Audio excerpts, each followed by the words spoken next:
नमस्कार दोस्तों, reality classes में आपका स्वागत है। ये आपका विज्ञान का आखिरी वीडियो है और इसमें हम लोग जीव विज्ञान का लास्ट पार्ट कवर करेंगे। तो टोटल मैंने 4 वीडियो बनाए हैं, भौतिक विज्ञान पे, 3 रसायन विज्ञान पे और 4 जीव विज्ञान पे। तो टोटल 11 वीडियो हैं और 5 नंबर का आपका इसी से कवर हो जाएगा। इन्हीं को आप बार बार रिवाइज कीजिए। पहला पॉइंट दिया गया है, अरस्तु को जीव विज्ञान का पिता कहा जाता है, मतलब फादर ऑफ बायोलॉजी। तो अरस्तु को जीव विज्ञान का पिता तो कहा ही जाता है, साथ में इनको जंतु विज्ञान का पिता भी कहा जाता है, मतलब जूलॉजी। और जो फादर ऑफ बॉटनी मतलब वनस्पति विज्ञान के पिता हैं, वो थियोफ्रेस्टस को कहा जाता है। अगला पॉइंट है, जीन आनुवंशिकता की मूलभूत इकाई है। कई बार एग्जाम में ऐसे ही क्वेश्चन आया है कि किसे आनुवंशिकता की मूल इकाई कौन मतलब क्या है। तो जेनेटिक्स की जो बेसिक यूनिट है वो है जीन। आगे लिखा है, जब कोशिकाओं के केंद्र में स्थित डीएनए में कई स्थायी परिवर्तन होते हैं तो उसे उत्परिवर्तन कहा जाता है। जब डीएनए में परिवर्तन होते हैं ना, जो परमानेंट होते हैं, तो उसको हम लोग म्यूटेशन या उत्परिवर्तन बोलते हैं। और ह्यूगो डी व्रीज ने उत्परिवर्तन के सिद्धांत का प्रतिपादन किया था। तो ऐसे क्वेश्चन बनेगा, किसने उत्परिवर्तन या म्यूटेशन के सिद्धांत का प्रतिपादन किया था। तो ये थे ह्यूगो डी व्रीज, इनका नाम ऐसे याद रखना है। अगला पॉइंट है डार्विन। इनका ये सिद्धांत काफ़ी फेमस है, योग्यतम की उत्तरजीविता मतलब सर्वाइवल ऑफ द फिटेस्ट। इसका इन्होंने समर्थन किया था और इनकी बुक का नाम है origin of species bye means of natural selection. ये बुक भी आपको इनकी याद रखनी है। और जो ये टर्म है सर्वाइवल ऑफ द फिटेस्ट, ये स्पेंसर ने दिया था। अगला पॉइंट काफ़ी इम्पोर्टेंट है कि धन्वंतरी पुरस्कार और बीसी राय पुरस्कार ये चिकित्सा के क्षेत्र में दिए जाते हैं। ऐसे ही क्वेश्चन पूछेगा कि ये पुरस्कार किस क्षेत्र में दिए जाते हैं। जो बीसी राय पुरस्कार है ना, इसको विधान चंद्र राय पुरस्कार भी बोलते हैं, फुल फॉर्म है। और इस बार के लेखपाल एग्जाम में जीएस वाले पोर्शन में ये आया था। ऐसे ही बीसी राय पुरस्कार किस क्षेत्र में दिया जाता है, तो ये चिकित्सा के क्षेत्र में दिया जाता है। अगला पॉइंट है, मानव का सबसे बड़ा अंग त्वचा होता है। तो ये आपको याद रखना है कि जो स्किन है ना, वो हमारी बॉडी का सबसे बड़ा अंग है। अगला पॉइंट है, त्वचा की सबसे बाहरी परत एपिडर्मिस कहलाती है। जो हमारी त्वचा है ना, उसकी जो ऊपरी परत है उसको एपिडर्मिस बोलते हैं। और ये आपका पीईटी 2021 के सेकेंड शिफ्ट का जो पेपर था उसमें ये आया था। अगला पॉइंट है, रीढ़ की हड्डी वाले प्राणी, उनको इंग्लिश में वर्टिब्रेट्स बोलते हैं, उनको कार्डेटा संघ में रखते हैं। जो विभाजन है ना, उस हिसाब से इसको कार्डेटा संघ में रखते हैं। अगला पॉइंट है, द्विपदीय नामकरण पद्धति का विकास कैरोलस लिनियस ने किया था। जैसे मानव का जो नाम है, साइंटिफिक नेम, वैज्ञानिक नाम वो है होमो सेपियंस। तो इसमें होमो अलग है, सेपियंस अलग है। सेपियंस तो इसी जगह ये द्विपद हो गए ना, होमो एक हो गया और सेपियंस दूसरा, तो इसी को द्विपदीय नामकरण पद्धति है ना, ये दी गई थी कैरोलस लिनियस द्वारा। अगला पॉइंट है, जीवों का 5 जगत में वर्गीकरण मतलब 5 किंगडम में जो क्लासिफिकेशन है, इसका प्रस्ताव विटेकर ने दिया था। और जो 5 किंगडम उन्होंने बताए थे वो थे मोनेरा, प्रोटिस्टा, फंजाई, पादप व जंतु। अगला पॉइंट है स्ट्रांसियम 90 या SR 90 बोलते हैं इसको, और इसके कारण अस्थि कैंसर होता है, मतलब बोन कैंसर इसकी वजह से होता है। अगला है, कीटों का अध्ययन एंटोमोलॉजी कहलाता है। ऐसे ही पक्षियों का अध्ययन एरिथ्रोलॉजी कहलाता है, ये आप याद रखिए। अगला पॉइंट लिखा है, कैंसर के उपचार में कीमोथेरेपी का प्रयोग किया जाता है।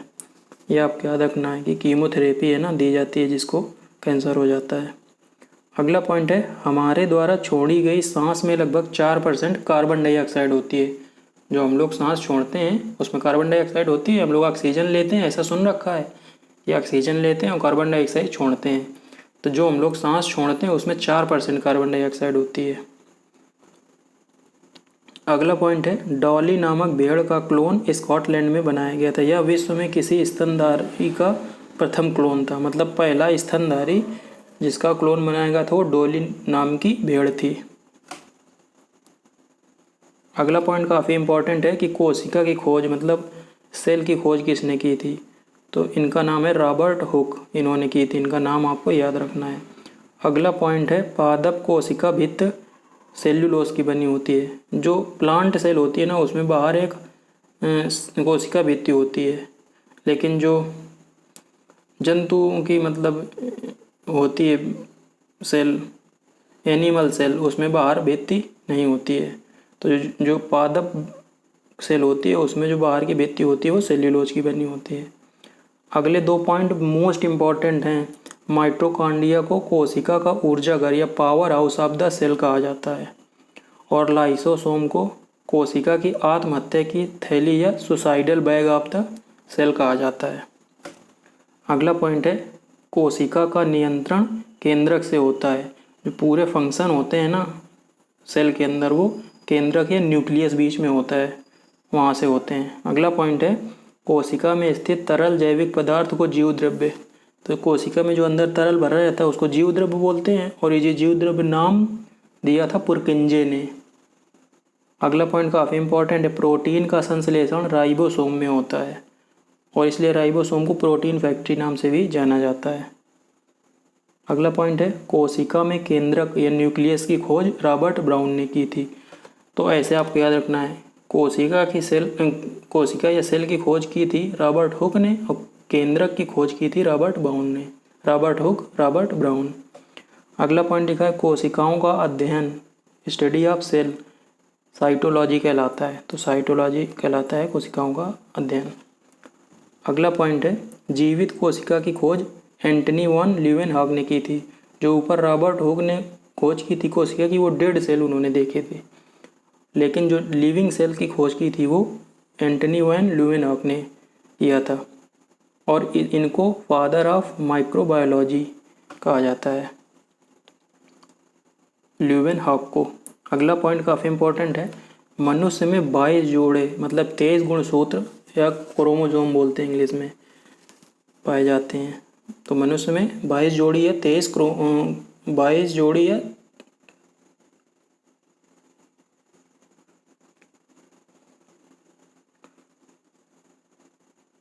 यहाँ पे ना 23 जोड़े, या आप लिखिए 22 की जगह, गलत हो गया। तो 23 जोड़े 46 गुणसूत्र पाए जाते हैं, और जो 23वां जोड़ा होता है वो या तो यक्स वाई होगा तो वो लेडीज हो जाएगी मतलब गर्ल बेबी होगा, और यदि उल्टा हो गया, यदि यक्स वाई होगा ना 23वां जोड़ा वही निर्धारित करता है कि वो जो सेक्स है उसका क्या होगा। तो यदि यक्स वाई होगा तो बेबी बॉय होगा, और यदि यक्स एक्स होगा 23वां जोड़ा वो बेबी गर्ल होगा। अगला पॉइंट है डीएनए की जो कुंडलिनी स्ट्रक्चर है ना, 2 सांप ऐसे लपटे रहते हैं जो देखा होगा कुछ लोगों ने। तो ये संरचना दी थी वाटसन एंड क्रिक ने, ऐसे ही आपको याद रखना है। अगला पॉइंट काफ़ी इंपॉर्टेंट है कि जो हरा भाग होता है पौधों का, जैसे पत्तियां, और कुछ पौधों का स्टेम भी होता है, तना भी, तो उसमें हरे भाग जो होता है वो क्लोरोफिल की वजह से होता है, और क्लोरोफिल में मैग्नीशियम पाया जाता है। कई बार पूछा गया एग्जाम में पहले। आगे फोटोसिंथेसिस रिएक्शन हमने लिखी है, प्रकाश संश्लेषण अभिक्रिया, आपको याद रखना है, और इसमें किसकी प्रेजेंस होती है ये याद रखना है। 6CO2 + 12H2O = C6H12O6 + 6O2 + 6H2O। इस पर कुछ भी क्वेश्चन बना सकते हैं। तो कार्बन डाइऑक्साइड के 6 मॉलिक्यूल और वाटर के 12 मॉलिक्यूल मिलके ग्लूकोज, ये C6H12O6 है ना, ये ग्लूकोज है, इसका 1 मॉलिक्यूल, और 6 मॉलिक्यूल निकलते हैं ऑक्सीजन के और 6 वाटर के। और ये प्रकाश, सूर्य के प्रकाश और पर्णहरिम या पर्णहरित, ये क्लोरोफिल इसी को बोलते हैं, इसकी उपस्थिति, ये क्लोरोफिल जो होता है ना वो सनलाइट की उपस्थिति में ये अभिक्रिया होती है। प्रकाश संश्लेषण पौधे के हरे भाग में होता है, ये तो कॉमन सेंस की बात है, हरे पार्ट में ही होता है फोटोसिंथेसिस। आगे पौधों के फूलों के भाग हमने दिखाए हैं। हिंदी मुझे थोड़ा सा कन्फ्यूजन रहता है तो मैंने इंग्लिश में लिख दिया है। सबसे पहले जो नीचे का पार्ट होता है ना, जो टहनी से जुड़ा होता है, उसको बोलते हैं रिसेप्टैकल, और उसके बाद जो छोटी छोटी पंखुड़ी निकली रहती हैं उनको सेपल बोलते हैं, और उसके बाद जो बड़ी हैं उनको पीटल बोलते हैं। अब ये बीच में दिखा है जो ओव्यूल लिखा है, ओवरी और स्टिग्मा और स्टाइल, ये होता है फीमेल ऑर्गन फूल का। स्टिग्मा सबसे ऊपर होता है, इसी के थ्रू जो ये एंथर है ना, एंथर जो एंथर और फिलामेंट जो साइड में लिखा है, ये जो एंथर और फिलामेंट है ना, ये मेल पार्ट होता है, और ये स्टिग्मा, स्टाइल और ओविल तथा ओवरी ये होते हैं फीमेल पार्ट। तो ये जो एंथर होते हैं ना, ये यहाँ से अंदर की तरफ जाते हैं, और यहाँ पे जो ओव्यूल है ना, यहाँ पे निषेचन की क्रिया होती है और फल बनता है। तो जो स्टाइल और स्टिग्मा है ना, आगे एक इम्पॉर्टेंट पॉइंट है कि जो केसर हम लोग यूज करते हैं ना, तो केसर का स्टाइल और स्टिग्मा का प्रयोग करते हैं। ऐसे ही पहले एग्जाम में क्वेश्चन आ चुका है। अगला पॉइंट है घटपर्णी, इसको पिचर प्लांट बोलते हैं और इसी को नेपेंथेज भी बोलते हैं। तो याद रखिए कि नेपेंथेज गया घटपर्णी। यूट्रिकुलेरिया आदि पौधे नाइट्रोजन की कमी को पूरा करने के लिए कीटों को खाते हैं, तो इनको कीटभक्षी पौधे भी कहा जाता है। ये पौधे जहाँ पे होते हैं वहाँ पे जो ज़मीन होती है ना, वो मिट्टी में नाइट्रोजन की कमी होती है, तो ये इन कीटों को खा के नाइट्रोजन की कमी को पूरा करते हैं। अगला पॉइंट लिखा है लाइकेन वायु प्रदूषक सूचक के रूप में प्रयोग किए जाते हैं। एयर पोल्यूशन इंडिकेटर के रूप में लाइकेन यूज किए जाते हैं। अगला पॉइंट है पारिस्थितिकी तंत्र शब्द, यह इकोसिस्टम शब्द है ना, इसका सबसे पहले इसको दिया था एजी टांसले ने। ऐसे ही याद रखना है कि ये शब्द किसने दिया था, पारिस्थितिकी तंत्र, ये दिया था एजी टांसले ने। और भारतीय पारिस्थितिकी विज्ञान केंद्र है कहाँ पे, ये है बेंगलुरु में, कर्नाटक में। अगला पॉइंट है पादपों मतलब उत्पादकों द्वारा प्रयुक्त कुल ऊर्जा का केवल 10% आगे इनको जो खाएगा उस पर स्थानांतरित होता है। ये सिद्धांत 10% ट्रांसफ़र ऑफ एनर्जी बोलते हैं कि एक एनर्जी लेवल से दूसरे एनर्जी लेवल में केवल 10% एनर्जी का ही ट्रांसफ़र होता है। BOD biological oxygen demand full form कई बार आ चुका है, और ये होता क्या है मैं थोड़ा बताता हूँ। जैसे जो पॉन्ड होते हैं ना, उसके में जलीय जीव होते हैं, तो वो उसी तालाबों या झीलों या नदियों में जो ऑक्सीजन घुली होती है उसी से लेते हैं सांस अंदर। लेकिन जब उसमें प्रदूषण हो जाता है तो ऑक्सीजन का लेवल कम हो जाता है, तो उसमें और ऑक्सीजन की ज़रूरत हो जाती है, तो उसी को बोलते हैं बायोलॉजिकल ऑक्सीजन डिमांड। अगला पॉइंट है पौधे की छाल से दालचीनी प्राप्त होती है। हम लोग जो दालचीनी यूज करते हैं वो दालचीनी छाल होती है पौधे की।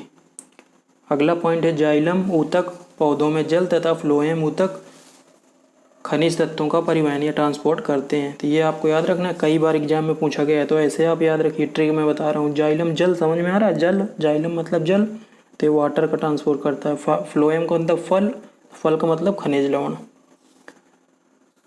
वुल्फिया विश्व का सबसे छोटा पुष्प है और रेफ्लेसिया विश्व का सबसे बड़ा पुष्प है। ये दोनों पॉइंट आपको याद रखने हैं, वुल्फिया, रेफ्लेसिया। अगला पॉइंट है कुनैन मलेरिया के इलाज में प्रयुक्त होती है या सिनकोना नामक पौधे की छाल से प्राप्त होती है। तो इस पे कुछ भी क्वेश्चन बन सकता है कि कुनैन किस में यूज होती है। ये सिनकोना की वृक्ष की क्या होती है, तो ये छाल होती है, और सिनकोना वृक्ष आपको याद रखना है। अगला पॉइंट काफ़ी इंपॉर्टेंट है, प्याज, लहसुन, आलू ये तना या स्टेम के एग्जाम्पल हैं, ये आपको याद रखना है, प्याज, लहसुन, आलू। अगला पॉइंट है कैस्कोग्राफ का आविष्कार जगदीश चंद्र बोस ने किया था। ये जगदीश चंद्र बसु कुछ लोग भी पढ़ते हैं। कैस्कोग्राफ ये आपको याद रखना है, ये जो पौधे होते हैं ना उनकी वृद्धि को दर्शाता है। रेशम के कीट है ना, मेनली शहतूत के पेड़ पर पाले जाते हैं। ये क्या करते हैं, रेशम के कीट मतलब सिल्क, तो ये रेशम के जो कीट होते हैं ना शहतूत की पत्तियां खाते हैं। अगला पॉइंट है 3 मैंने यहाँ पे रोग लिखे हैं। अगेती झुलसा, इसको अर्ली ब्लाइट बोलते हैं इंग्लिश में, ये आलू का रोग है। तो ऐसे ही पूछेगा कि अगेती झुलसा किस का रोग है, तो ये आलू का। दूसरा गेहूं के धब्बे या स्मट रोग है, वो कवक के कारण होता है, गेहूं का स्मट रोग। और टिक्का रोग है वो मूंगफली में लगता है, मतलब ये तो मूंगफली की फसल से संबंधित है। तो अगेती, झुलसा, गेहूं के धब्बे और टिक्का रोग, ये 3 ज़्यादा इंपॉर्टेंट है तो मैंने यहाँ पे रख दिए हैं। तो ये आपका वीडियो हो गया कंप्लीट और साइंस भी हो गई इसी के साथ पूरी। आप इन्हीं को रिवाइज कीजिए, अपना जो दायरा है ज़्यादा मत बढ़ाइए, अदरवाइज़ आप याद नहीं कर पाएंगे। बाकी आपका जैसा मन है अपना कीजिए, बाकी जब आपका पेपर आएगा और रिजल्ट आएगा तो वो बताएगा क्या हुआ। चलिए मिलते हैं अगले वीडियो में, तब तक के लिए नमस्कार, धन्यवाद।